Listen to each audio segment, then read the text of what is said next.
The cashmere sweater felt like sandpaper against my skin, but I kept my expression neutral as Marcus held up the price tag between his thumb and forefinger like it was contaminated. $32, he said, his voice carrying that particular tone of disappointment I'd grown familiar with over the past 6 months. From that discount store on Fifth Avenue. Before we jump back in, tell us where you're tuning in from, and if this story touches you, make sure you're subscribed, because tomorrow I've saved something extra special for you. His mother, Patricia Holloway, adjusted her reading glasses and leaned closer, examining the fabric with the critical eye of someone who'd spent decades in Boston's elite social circles. We were standing in their family's drawing room, surrounded by oil paintings of ancestors who'd apparently never smiled, and furniture that probably cost more than most people's cars. "Well," Patricia said carefully, setting down her teacup with a soft clink against the saucer. "It's practical, I suppose." I caught the exchange of glances between mother and son. The kind of silent communication that comes from years of looking down on people together. My fingers tightened around the shopping bag in my lap, crinkling the paper. "Darling," Marcus said, turning to me with that smile he probably thought was kind. "Mom and I were just saying before you arrived that presentation matters in our circles. You understand, don't you?" I understood perfectly. I'd understood since the first family dinner 3 months ago when Patricia had asked what my father did for a living, her tone suggesting she already knew the answer wouldn't meet her standards. I'd understood when Marcus started suggesting I skip certain events because the crowd might not be your speed. I'd understood every time they found subtle ways to remind me I didn't belong. What they didn't understand was that I'd chosen every piece of clothing in my wardrobe with the same strategic precision I'd applied to building my investment portfolio. But they didn't know about that. Nobody did. "Of course," I said softly, channeling my mother's advice from years ago. "Let people underestimate you, mija. It's the only advantage they'll ever give you for free." "It's not about the money," Patricia continued, though we all knew it was exactly about the money. "It's about standards. The Holloway name carries certain expectations." I nodded, biting back the observation that the Holloway name currently carried about $40 million in assets according to the financial records I'd reviewed, while my various shell companies and investments had quietly crossed the $200 million threshold last quarter. But who was counting? "I've been meaning to talk to you about something," Marcus said, settling into the leather armchair across from me. He crossed his legs in that way men do when they're about to deliver news they think is generous.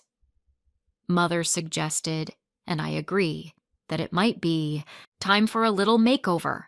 Nothing drastic, just elevating your look. "We know a wonderful personal stylist," Patricia added. "Genevieve works with all the important families. She could help you develop a more appropriate wardrobe." Naturally, Marcus would cover the cost. Naturally, because in their minds, I couldn't possibly afford it myself. I thought about the Black American Express card hidden in my apartment, issued under my legal name, Catalina Reyes Blackwell. The one with no spending limit that I'd never once used in Marcus's presence.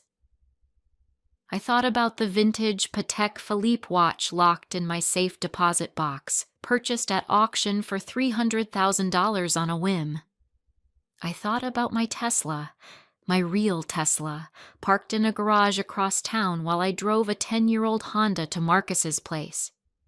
"That's very generous," I murmured. Marcus beamed. "I'll set up an appointment. Genevieve is booked months out, but she owes Mother a favor." The afternoon sunlight streaming through the floor-to-ceiling windows caught the massive diamond on Patricia's finger, throwing rainbow prisms across the Persian rug. She noticed me looking and smiled, but it didn't reach her eyes. "This was Marcus's grandmother's ring," she said, extending her hand. "A Holloway family heirloom. 5 carats, flawless. The kind of piece that gets passed down through generations of refined taste." The implication hung in the air like expensive perfume. "You'll never wear something like this." What she didn't know was that I'd recently acquired a 7-carat blue diamond from the estate sale of a European aristocrat. Not because I wanted to wear it, but because my gemstone investment portfolio needed diversification. It currently sat in a vault in Switzerland, appreciating nicely. "It's beautiful," I said honestly. The craftsmanship was exquisite, even if the sentiment behind showing it to me was ugly. "Marcus's future wife will wear it someday," Patricia said, then paused as if she'd just remembered I was his current girlfriend. "Well, whoever that might be." The dismissal was surgical in its precision. I'd spent enough time in boardrooms to recognize a power play when I saw one. Patricia Holloway was establishing the hierarchy, and I was somewhere near the bottom.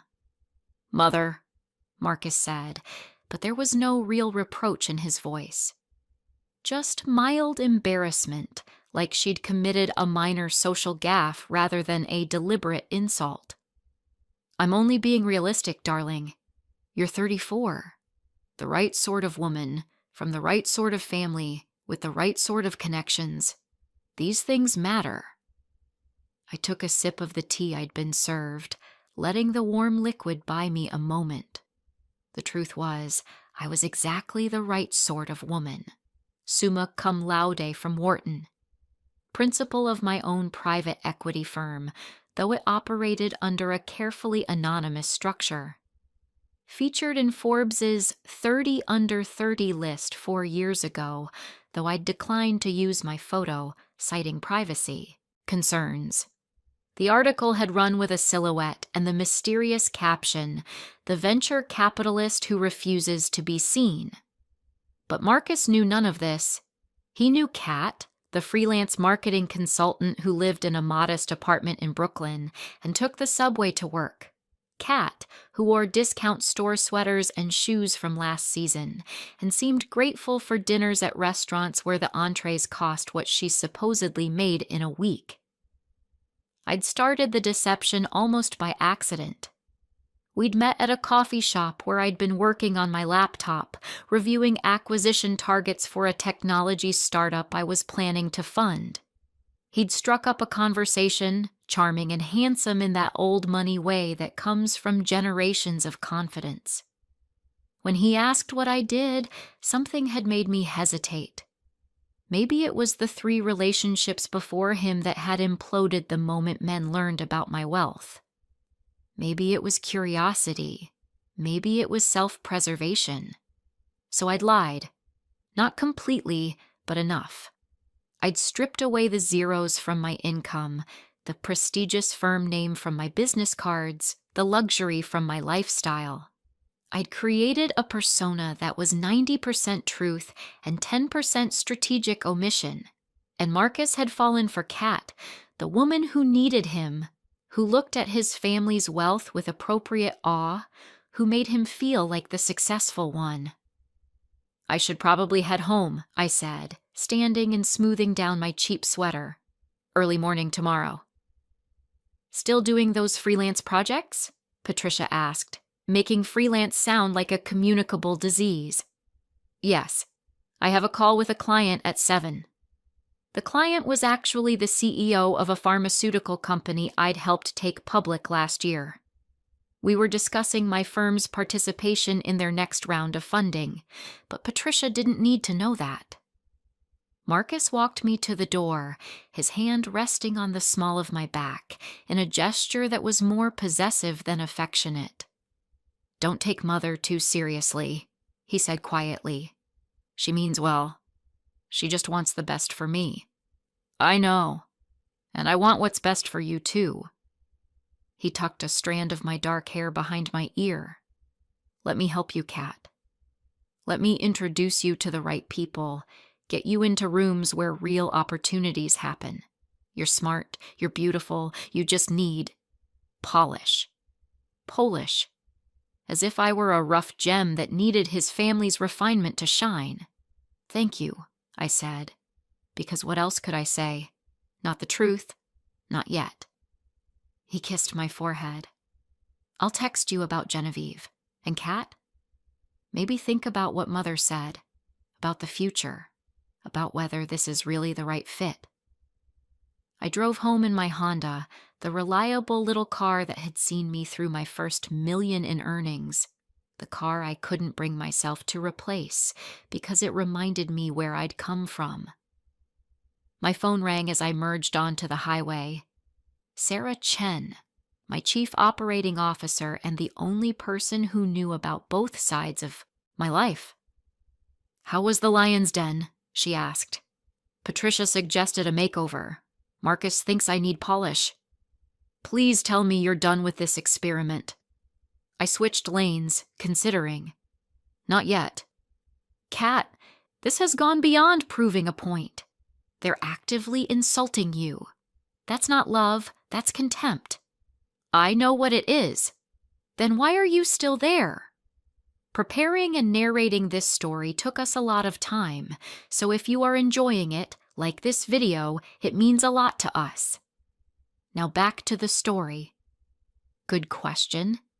The answer was complicated, wrapped up in childhood memories of my mother cleaning houses for families like the Holloways, of watching her come home exhausted, hands raw from chemicals, while the people she worked for complained about their difficult lives, of my father, a brilliant engineer whose accent had kept him from promotions despite being the smartest person in the room, of growing up understanding that in America, it didn't matter how smart or capable you were if you didn't look like success to the right people.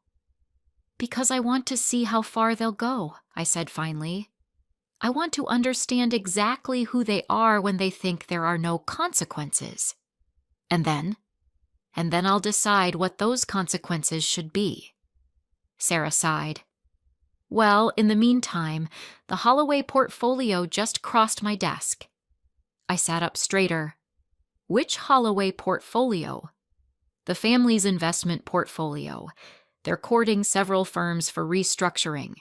Apparently, Marcus's father made some questionable decisions before he died, and they're trying to optimize. Rothman and Associates sent it over for our consideration. Rothman and Associates, one of the many firms that partnered with mine without knowing the face behind the decisions.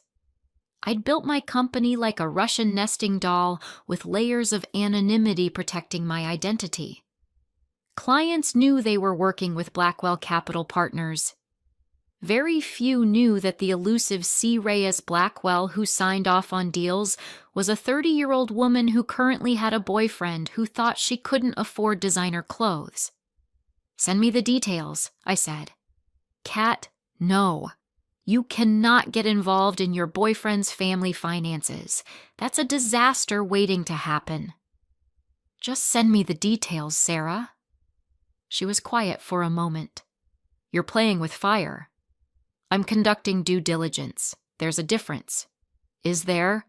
Because from where I'm sitting, this looks like you're setting up some kind of elaborate revenge scheme. Revenge implies emotion. I'm simply considering a business opportunity. Right, and I'm simply the Easter Bunny. Kat, listen to yourself. This isn't healthy. But I was already thinking about the possibilities. The Holloway family, with their casual cruelty and their assumption of superiority, were about to invite the wolf into their financial henhouse. The irony was almost too perfect. What's the portfolio worth? I asked. About $42 million in liquid assets. Another 15 in property. Their trust fund structure is outdated, and they're getting killed on taxes. Whoever restructures this could probably save them $3 to $5 million annually. So they'd be grateful. They'd trust whoever fixed it. Kat, Send me the details, Sarah. I pulled into my building's parking garage, but instead of heading to my modest Brooklyn apartment, I drove to the one I actually lived in, a penthouse in Tribeca with floor-to-ceiling windows overlooking the Hudson River. This was my real home, the one Marcus had never seen, the one with the art collection that would make Patricia Holloway weep with envy. Inside, I poured myself a glass of wine from a bottle that cost more than my entire fake wardrobe and settled onto my Italian leather sofa. My laptop opened to reveal the dual lives I was living. One screen showing Kat's simple email inbox with messages about small marketing projects, the other showing Blackwell Capital's dashboard with 9-figure deals in progress. The Holloway portfolio arrived an hour later. I spent the evening reviewing it, and with each page, my assessment of Marcus's family grew more complex. They weren't just old money. They were old money that was slowly bleeding out, too proud to admit they needed help, too traditional to adapt to modern investment strategies. Marcus's father had made several catastrophic decisions in the years before his death, and Patricia had been too grief-stricken or too stubborn to course-correct. They were vulnerable, more vulnerable than they wanted anyone to know, and they were shopping for help from firms that included mine. I could fix this for them. I could save them millions. I could ensure their precious Holloway legacy continued for another generation. Or I could do nothing and watch them slowly decline, their casual cruelty coming back to bite them when they could least afford it. Or, and this was the option that made my heart beat faster, I could do something else entirely. My phone buzzed. Marcus. Missing you. Can't wait to see you transformed by Genevieve. You're going to be stunning. As if I wasn't already. As if the woman he thought he knew was the real me, rather than a carefully constructed test of his character that he was failing spectacularly. I typed back. Looking forward to it. Thank you for caring about me. The lie came easily now. I'd been lying for 6 months. Each small deception building on the last until I'd constructed an entire alternate existence. The question was no longer whether I could maintain the illusion. The question was what I planned to do when I finally let it shatter. The Forbes article from 4 years ago was still online. I pulled it up on my laptop, reading the words that had changed my life. At just 26, C. Reyes Blackwell has built one of the most successful private equity firms in the country, with a particular focus on elevating minority-owned businesses and companies led by women. Despite her youth and gender in a male-dominated industry, Reyes Blackwell has consistently delivered returns that outperform veteran investors. Her firm, Blackwell Capital Partners, manages over $300 million in assets with a portfolio spanning technology, healthcare, and sustainable energy. But perhaps most intriguing is Reyes Blackwell herself, who has never given an interview, never appeared at industry events, and conducts all business through intermediaries. When asked why, her spokesperson said simply, "Ms. Reyes Blackwell believes her work should speak for itself. Identity shouldn't matter if the results are sound." It's an unusual approach in an industry built on networking and personal relationships, but so far it's working. As one client put it, "I don't care if she's a woman, a man, or a Martian. She's made me $30 million. That's all I need to know." The article included that silhouette, the mysterious figure that had sparked countless speculation pieces about who I really was. Some people thought C. Reyes Blackwell was a man using a gender-neutral name. Some thought it was a consortium of investors hiding behind a single identity. Some thought it was all a sophisticated fraud. No one, except a handful of people I trusted absolutely, knew it was the woman in the cheap sweater who couldn't meet Patricia Holloway's standards. I closed my laptop and walked to the window, looking out at the city lights. Somewhere out there, Marcus was probably telling his mother about his project of improving me. Patricia was probably nodding along, secure in her belief that people like me were meant to serve people like her. They had no idea what was coming, but they would. The next morning, I woke early in my Tribeca penthouse, went through my usual routine of yoga and coffee, then deliberately dressed down in Kat's clothes, jeans from a discount store, a simple cotton shirt, minimal makeup. I twisted my hair into a messy bun and grabbed my worn purse. In the mirror, I looked like someone who was trying their best with limited resources. Perfect. I took the subway to my office, which was actually a shared workspace in Brooklyn that I rented under Kat's name. The real Blackwell Capital Partners operated out of a prestigious building in Midtown, but Marcus thought I worked here, surrounded by other freelancers and small business owners, all of us hustling for scraps. My phone rang as I settled at my desk. Marcus. Good morning, beautiful. I spoke to Genevieve. She's squeezing you in next Tuesday, 9 a.m. sharp. Don't be late. Marcus, I have a client call. Reschedule it. This is important, Kat. This is about your future. Our future, I noticed, not mine, as if I were a project he was investing in, expecting returns. Okay, I said. Tuesday at 9. That's my girl. Oh, and Mother wanted me to mention that we're having dinner this weekend. Family only, but she thought you might want to observe. Learn how things are done in our circles. Observe. Like I was a student studying a foreign culture. I'd love to come. Great. Wear something nice. Well, as nice as you can manage. Maybe that black dress you wore to the charity gala. That was almost appropriate. The black dress had been Alexander McQueen, purchased for $12,000. But I'd removed the label and told him I'd found it at a consignment store for $200. He'd believed me because he wanted to believe me, because the truth would complicate his narrative. After we hung up, I switched modes. I opened my encrypted laptop and logged into the Blackwell Capital system. Sarah had sent over the complete Holloway portfolio, and I spent the morning dissecting it. The picture that emerged was fascinating. The Holloways had money, yes, but not as much as they projected. Much of their wealth was tied up in property that was underperforming. Marcus's father had invested heavily in traditional industries right before they collapsed, and the family had been hemorrhaging value for years. They were still wealthy by any normal standard, but for a family that prided itself on being among Boston's elite, they were dangerously close to slipping. Patricia's attempts to maintain appearances, the expensive dinners, the designer clothes, the insistence on certain standards were all symptoms of someone terrified of losing status. And Marcus, poor Marcus, had no idea.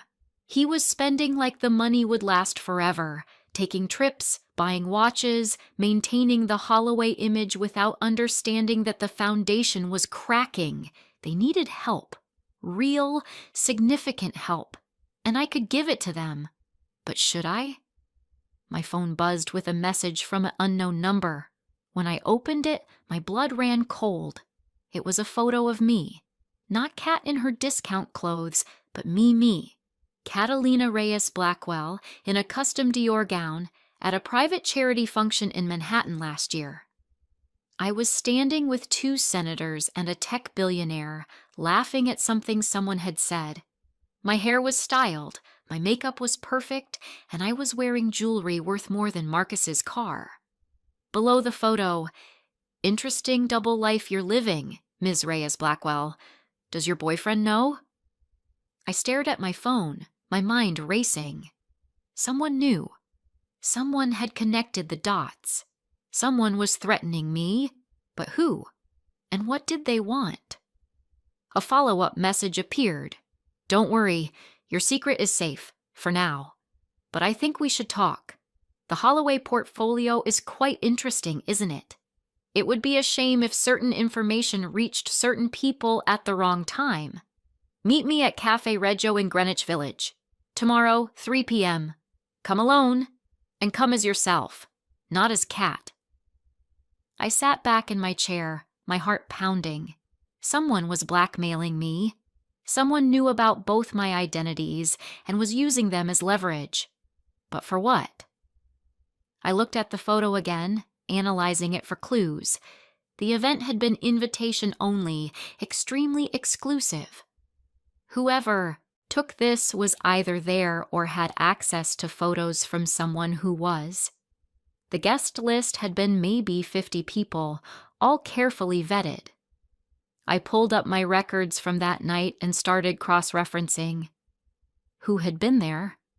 Who had both access to that event and knowledge of the Holloway portfolio? And then it hit me.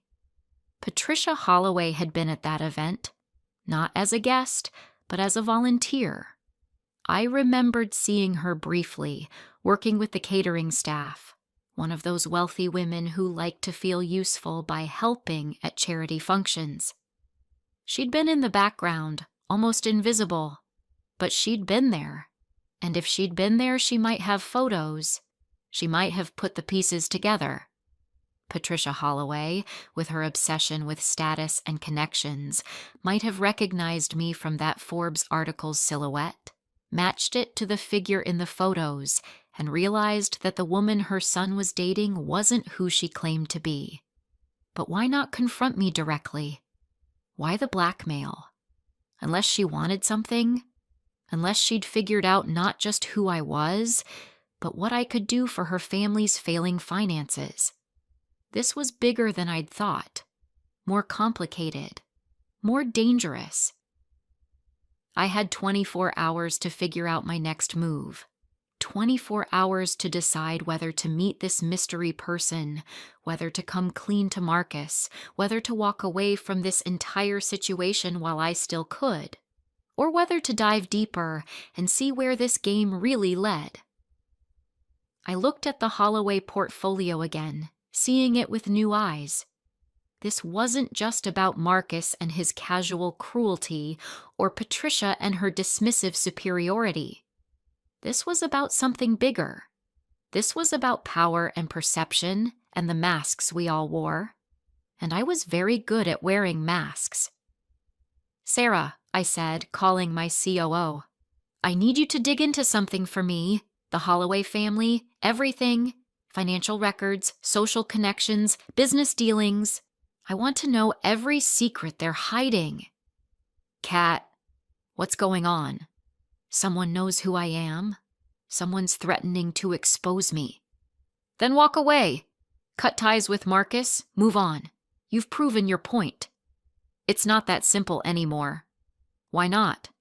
"Because I think Patricia Holloway has been playing her own game this whole time, and I need to know the rules before I can win." I hung up and stared at the photo on my phone. The woman in that image looked confident, powerful, completely at ease in a world of wealth and influence. She looked nothing like Kat, the girlfriend who needed a makeover and couldn't afford proper clothes. Tomorrow, at Cafe Reggio, I'd be that woman again. I'd face whoever was threatening me, and I'd find out what they really wanted. And then finally, it would be time to stop playing defense and start playing offense. The Holloways thought they knew me. They thought they understood their place in the world and mine in it. They were about to learn how wrong they were.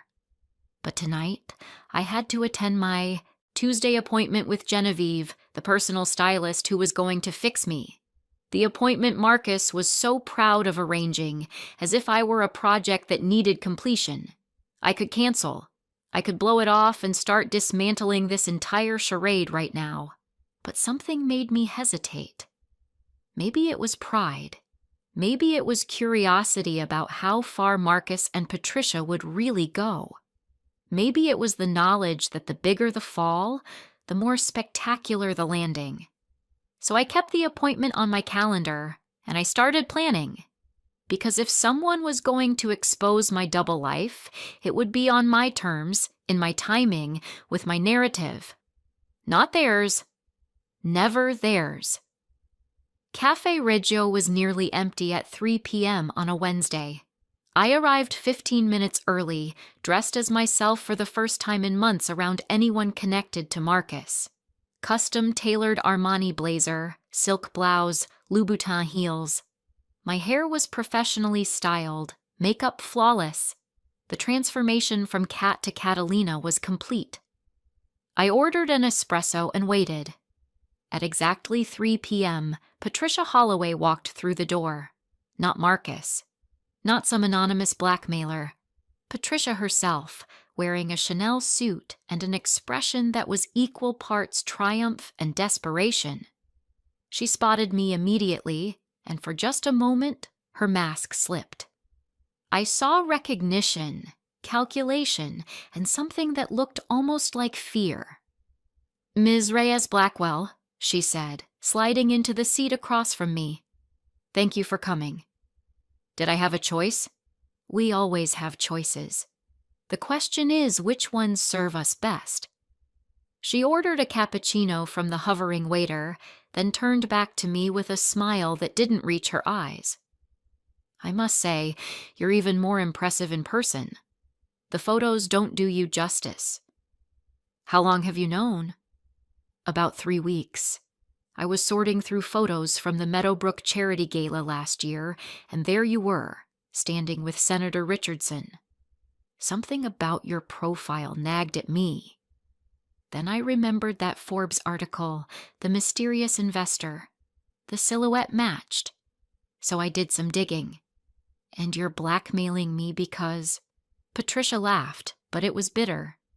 Blackmail is such an ugly word. I prefer to think of it as leveraging an opportunity. You see, Catalina, may I call you Catalina, I know about the Holloway portfolio sitting on your desk at Blackwell Capital Partners, and I know you've been reviewing it. So, I also know my son has been treating you abominably with my encouragement.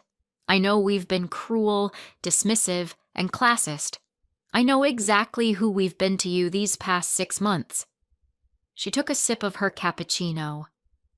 And I'm betting you're planning some kind of elaborate revenge. I said nothing, just watched her with the same expressionless gaze I used in boardrooms when someone was trying to negotiate from a weak position. "Here's what I propose," Patricia continued. "You help us. You take on the Holloway portfolio, restructure our finances, save us from the disaster my late husband created. In return, I'll tell you everything you want to know about Marcus. Every secret, every weakness, every piece of information you could possibly use. Why would you betray your own son? Because he's not the man I raised him to be. Because his father spoiled him, gave him everything without making him earn it, and I've watched him become entitled and cruel. Because maybe he needs to learn what it feels like to lose." Her eyes hardened. "And because my family's financial survival matters more than his ego." I studied her carefully. This was unexpected. I'd thought I was walking into a blackmail situation where I'd need to defend myself, maybe pay someone off or threaten them back. Instead, Patricia was offering me an alliance. "What makes you think I want revenge?" I asked. "Because I know what it's like to be underestimated. I was 22 when I married Marcus's father, a scholarship student from a middle-class family trying to break into Boston society. They treated me exactly the way we've been treating you. Except I didn't have a secret fortune and a prestigious career. I just had determination and a willingness to play their game." She leaned forward. "I clawed my way into this family, and I've spent 30 years maintaining our position. I will not let it crumble because my husband made stupid investments, and my son doesn't understand how precarious our situation really is." "How bad is it?" "Worse than the portfolio suggests. We have debts that aren't on paper yet. Marcus's father took out private loans from people who don't forgive defaults. We have maybe 6 months before we have to start selling properties, a year before the Holloway name becomes synonymous with failure. The vulnerability in her admission was startling. This wasn't the imperious woman who dismissed my sweater and questioned my worth. This was someone terrified of losing everything she'd fought for. And Marcus doesn't know. Marcus thinks we're fine. He thinks the money will last forever because it always has. He's spending like we're still at peak wealth while I'm frantically trying to plug holes in a sinking ship. I thought about Marcus's expensive watches, his casual spending, his complete lack of awareness about his family's real situation. Patricia had been protecting him from the truth, letting him maintain his illusions while she struggled alone. "If I help you," I said slowly, "what exactly do you want in return besides fixing your finances?" "I want you to teach my son a lesson. Not destroy him. He's still my son, but humble him. Make him understand that the world doesn't revolve around the Holloway name. Make him see what he lost when he failed to recognize your worth. You want me to break his heart. I want you to break his illusions. There's a difference." Patricia's gaze was steady. And then, maybe, he'll become the man he should have been all along. I sat back, considering. This was more complicated than I'd anticipated. Patricia wasn't just another rich woman protecting her status. She was a strategist, someone who understood power and leverage, someone who was willing to sacrifice her son's pride for her family's survival. Someone not unlike me. "I need to think about it," I said. "You have until Friday. That's when we need to give Rothman and Associates our decision about the portfolio. If we don't choose Blackwell Capital, someone else will get the chance to save us, and you'll lose your opportunity for whatever you're planning." She stood, smoothing her skirt. "One more thing. That makeover appointment with Genevieve, keep it. Go through with it. Let Marcus think he's improving you. The bigger the contrast when you finally reveal yourself, the more impact it will have. You've thought this through. I've had 3 weeks to plan, and unlike my son, I don't underestimate my opponents." She picked up her purse. "Friday, Catalina. Choose wisely." After she left, I sat alone with my espresso, my mind racing. Patricia had outmaneuvered me. She'd turned my own game back on me, offering an alliance that was both tempting and dangerous. If I accepted, I'd be helping the family that had treated me with contempt. If I refused, I'd lose my chance to make them understand exactly what they'd dismissed. Unless I found a third option. I called Sarah. "Change of plans. I need you to prepare 2 versions of the Holloway portfolio restructuring. One that saves them, and one that looks like it will save them, but actually accelerates their decline. Kat, what are you doing? I'm giving myself options, and I'm doing it in a way that lets me choose right up until the last moment. This is getting dangerous. It got dangerous the moment Patricia Holloway figured out who I am. Now I'm just adapting to the new playing field." The next morning, I kept my appointment with Genevieve. The stylist's studio was in a brownstone on the Upper East Side, all white marble and gold fixtures. Genevieve herself was exactly what I'd expected. Reed thin, expensively dressed, with an air of someone who'd spent her life judging others by their appearance. "So you're Marcus's little project," she said, looking me up and down with barely concealed disdain. I'd deliberately dressed as Kat for the appointment, cheap jeans, a Target sweater, drugstore makeup. "Patricia said you need comprehensive work, head to toe." "Whatever you think is best," I said meekly. What followed was 3 hours of subtle humiliation dressed up as improvement. Genevieve critiqued every aspect of my appearance, From my pedestrian hairstyle, to my unfortunate clothing choices, to my basic accessories. She spoke about me in the third person, even though I was right there, discussing my flaws with her assistants like I was a mannequin that couldn't hear. I endured it all with Kat's practiced patience, even as part of me wanted to tell her that the watch she was wearing, which she'd mentioned cost $30,000, was a fake. I'd authenticated enough luxury items to spot a good counterfeit, and hers was excellent, but still counterfeit. The real irony was that the cheap watch I was wearing, which she dismissed with a glance, was actually a vintage Cartier I'd had deliberately distressed to look worthless. It was worth more than everything she was wearing combined. "We'll start with the basics," Genevieve announced.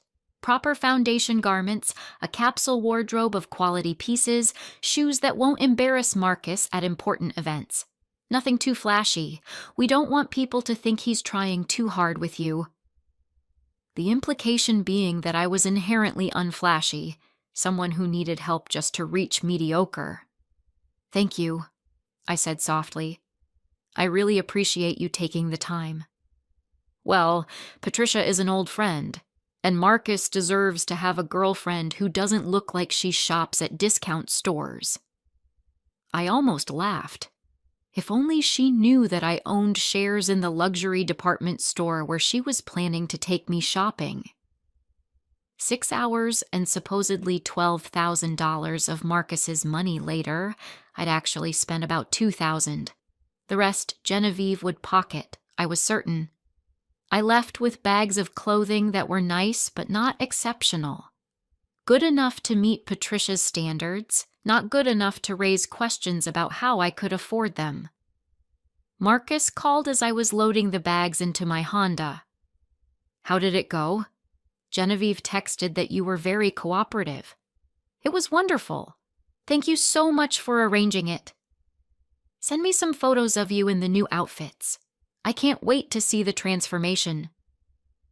I took photos in my Brooklyn apartment, making sure the background looked appropriately modest.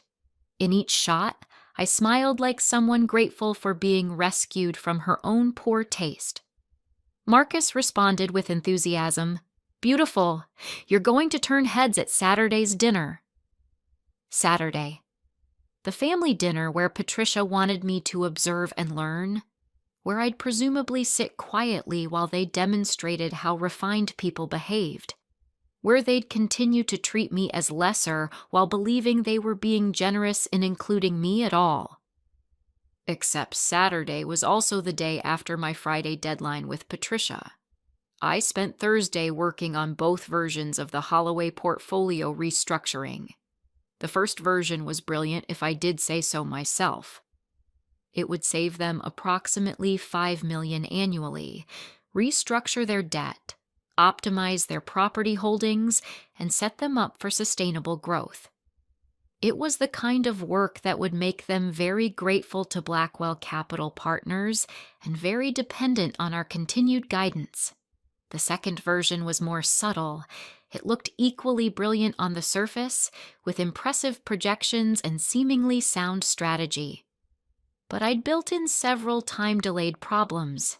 Investments that would perform well initially, but crater within a year. Tax strategies that would trigger audits. Property sales that looked profitable, but would lock them into declining markets.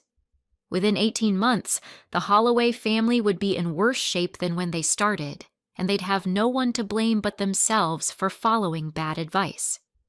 It was vindictive, petty, and beneath me. It was also tempting.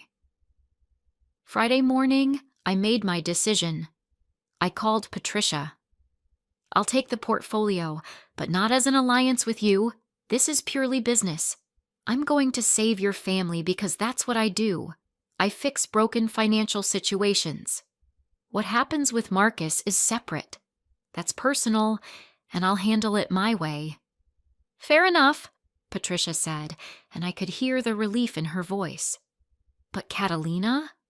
Whatever you're planning for tomorrow night's dinner, I want to be there when it happens. Why? Because I want to see the look on Marcus's face when he realizes what he lost. Call it a mother's prerogative to witness her son's education. Saturday evening arrived with the kind of crisp autumn weather that makes Manhattan sparkle. I spent extra time getting ready, but not with Genevieve's conservative style. I dressed as myself, as Catalina Reyes Blackwell, for the second time in Marcus's orbit. The dress was Valentino, deep burgundy, elegant without being flashy. The jewelry was real. Diamond studs that were simple but flawless, the vintage Cartier watch I usually kept hidden, now displayed on my wrist where it caught the light. My hair was swept up professionally, my makeup was perfect, and the Louboutins added 3 inches to my height. I looked exactly like what I was, a woman worth $200 million who'd been playing dress-up in discount store clothes for 6 months. I drove to the Holloway residence in my Tesla, my real car, and parked it right in front where everyone could see. The valet's eyes widened when I stepped out, and I caught him glancing between the car and me with confusion. This wasn't the woman he'd seen before in the beat-up Honda. The butler who answered the door had a similar reaction.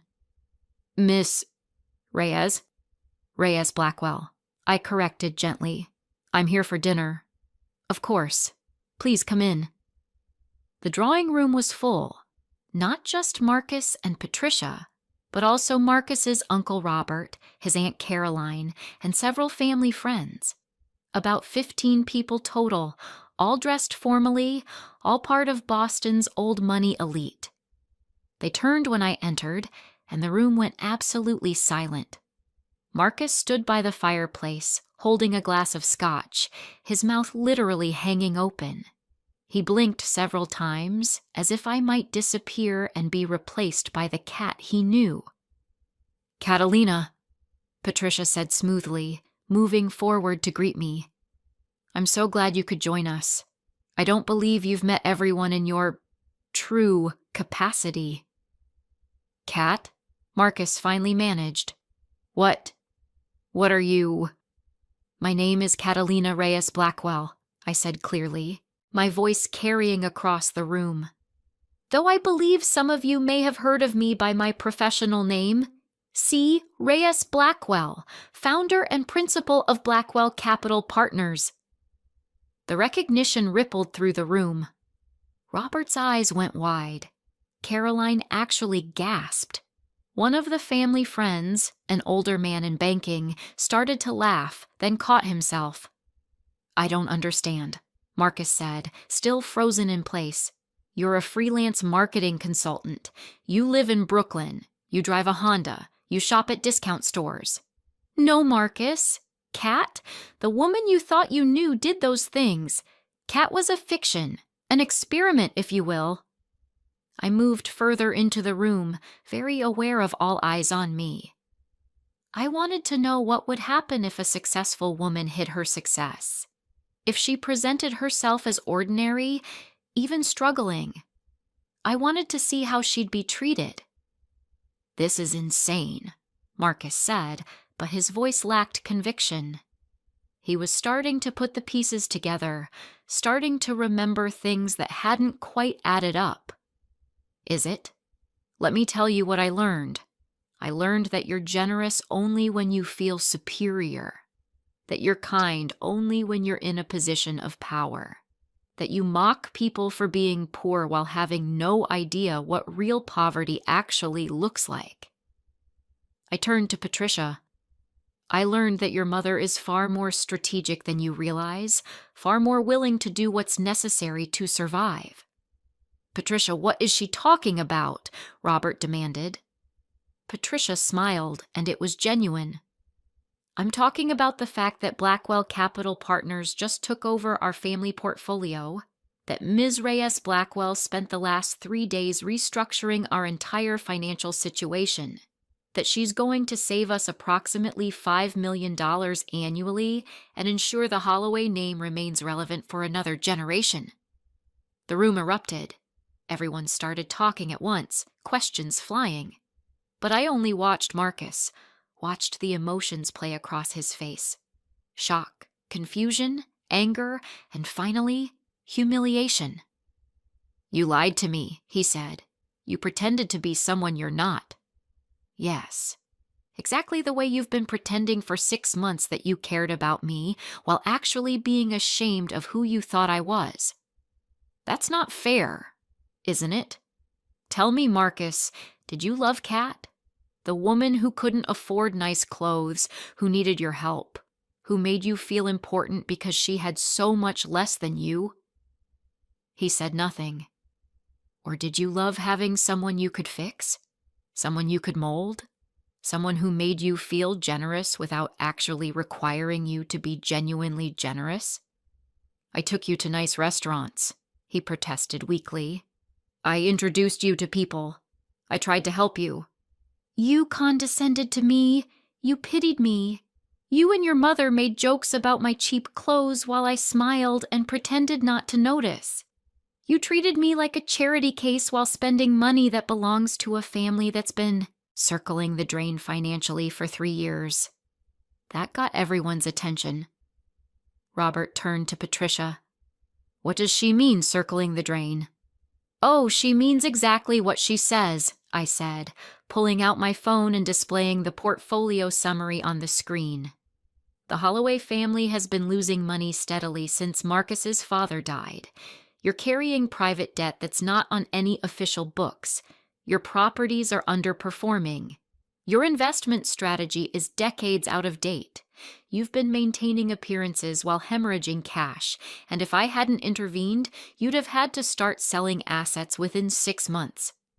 The color drained from Robert's face. Caroline sat down heavily. The banking friend looked fascinated and horrified in equal measure. "But you fixed it?" Caroline asked tentatively. "I've fixed it. Not as a favor, not out of kindness, but because that's what I do. I fix broken financial situations. Your family hired Blackwell Capital Partners professionally, and we've delivered professional results." "For a substantial fee, I'm sure," Robert muttered. "My standard fee, 15% of money saved in the first year, with performance bonuses tied to continued growth. Which means if I save you $5 million, I make $750,000. Cheap, considering what most firms would charge for this level of restructuring." Marcus had been silent, processing. Now he spoke, his voice small. "Why? Why did you do this? Why lie for so long? Why pretend to be someone else?" "Because I've dated 3 men before you who claimed to love me for myself, who claimed money didn't matter, who claimed they just wanted me to be happy. And then I got wealthy, actually wealthy, and every single one of them changed. They became competitive, jealous, possessive. They wanted to control my money, or spend it, or simply couldn't handle the fact that I was more successful than they were." I moved closer to Marcus, my voice softening slightly. "So when I met you, charming and handsome and from a good family, I wanted to know, could you love someone who had less than you? Could you be kind to someone who couldn't elevate your status? Could you see value in a person beyond what they could do for you?" "And I failed," he said quietly. "You failed spectacularly.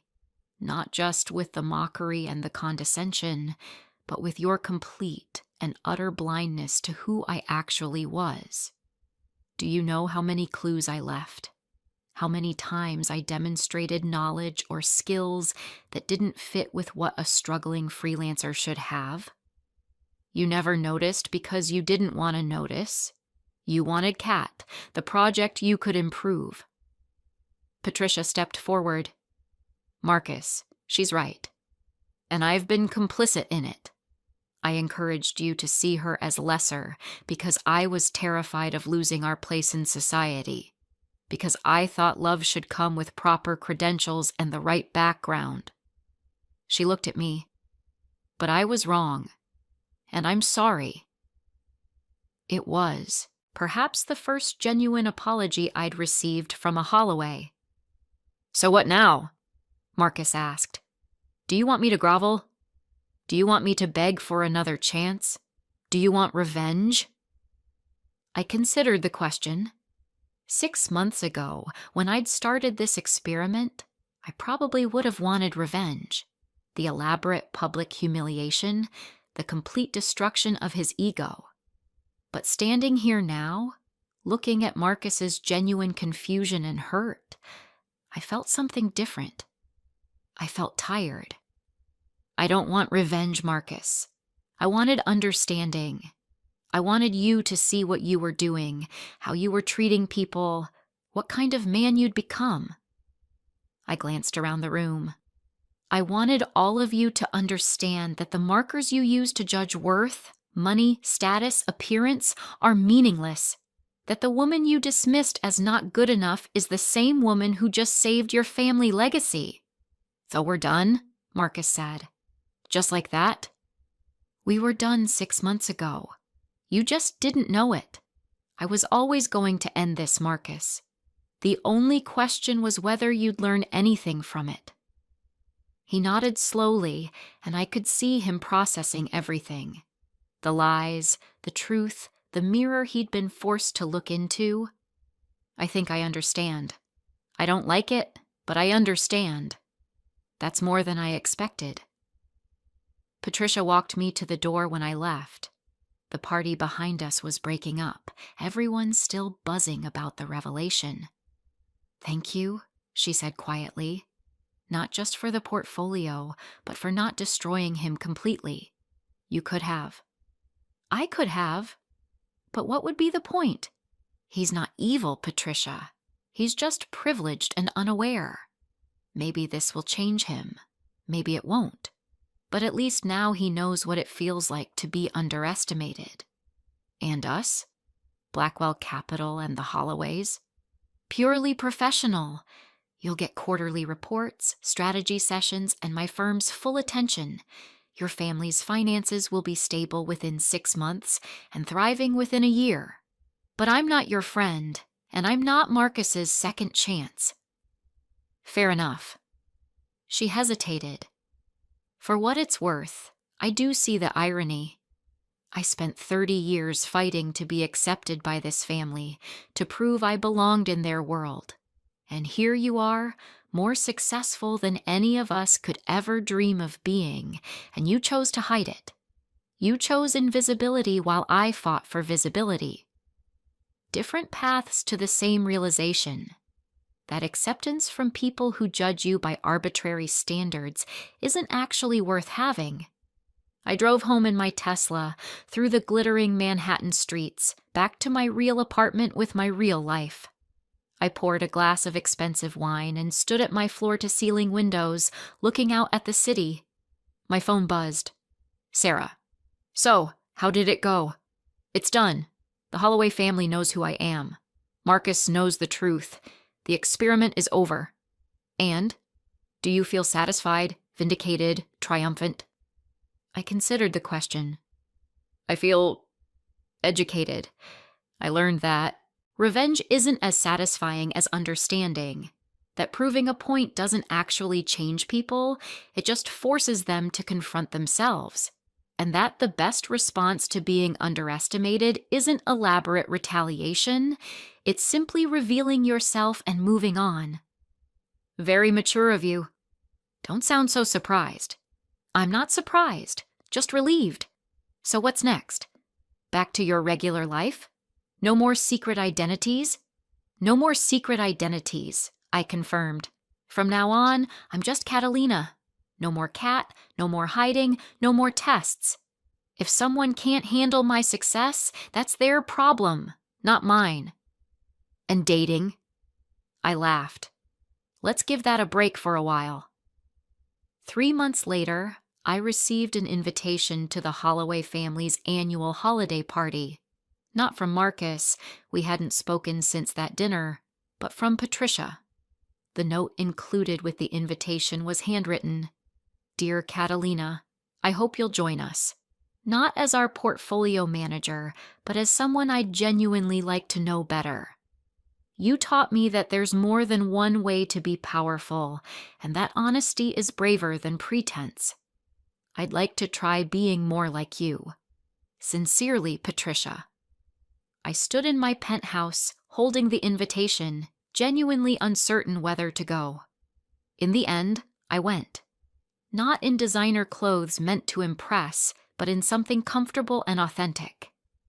I went as myself, completely myself, with no masks and no games. Marcus was there, and things were awkward but not hostile. He'd apparently started therapy and had made some changes to his lifestyle, cutting back on the spending and arrogance that had defined him. We didn't talk much, but when we did, there was a mutual respect that hadn't existed before. Patricia, surprisingly, became something like a friend.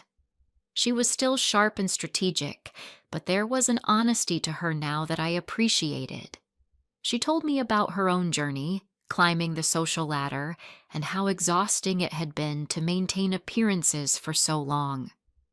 We were different in many ways, but we understood each other. And the Holloway family finances? They thrived. Within a year, they were not only stable, but growing, investing in new markets, adapting to modern strategies. I took satisfaction in that, not because it proved anything, but because it was good work. Well done.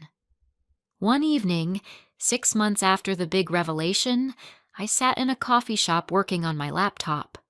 A young man approached hesitantly, carrying a worn backpack and looking nervous. "Excuse me, are you Catalina Reyes Blackwell?" I looked up, recognizing the expression. It was the look of someone who was struggling, who had done their research and tracked down someone they hoped could help. "I am. I'm starting a company, clean energy, focusing on underserved communities. I've been trying to get funding, but everyone says I'm too risky, too unknown. I read about your firm, about how you invest in minority-owned businesses and companies that bigger firms ignore." He took a breath. "I know this is probably not how you do business, but I've been trying to reach your office for weeks, and I thought maybe if I just—" "Sit down," I said gently. "Tell me about your company." He sat, pulling out a laptop covered in stickers, launching into a passionate explanation of his technology, his vision, his plans. He had that fire I recognized, that desperate hunger to prove himself, to change things, to matter. He reminded me of myself years ago, before the success and the wealth and the complicated games I'd played. "How much do you need to get started?" I asked when he finished. $200,000 for the prototype and initial testing. I know it's a lot, but it's not a lot. It's a starting point. I pulled out my card, my real card, with Blackwell Capital Partners embossed in gold.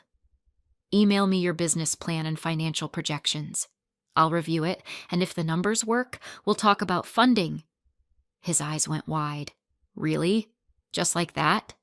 "Just like that. But here's the thing. I'm not doing this out of charity. If I invest, it's because I believe in your business model and think you can deliver returns. I'll expect regular reports, transparency, and results. I'll support you, but I won't coddle you." "I understand. Thank you. Thank you so much." After he left, practically floating with excitement, I sat back and smiled. This was what mattered. Not the games with Marcus, not the elaborate reveal, not the satisfaction of proving people wrong. This. Finding talented people who'd been overlooked, giving them resources and support, helping them build something meaningful. The Marcus experiment had taught me something valuable. That the best response to being underestimated wasn't to crush those who doubted you. It was to prove them irrelevant by doing work that mattered. I'd spent 6 months as Kat, being mocked and dismissed, learning what it felt like to be invisible. But I'd spent 12 years before that building something real, creating actual value, changing lives through strategic investments and support. One of those things was a game. The other was a legacy, and I finally understood which one actually mattered. My phone buzzed with a text from Sarah. The pharmaceutical deal just closed. $89 return. Champagne tonight? I smiled and typed back. Make it coffee. I have a new prospect to review. Clean energy startup. Looks promising. You're incorrigible. I prefer driven.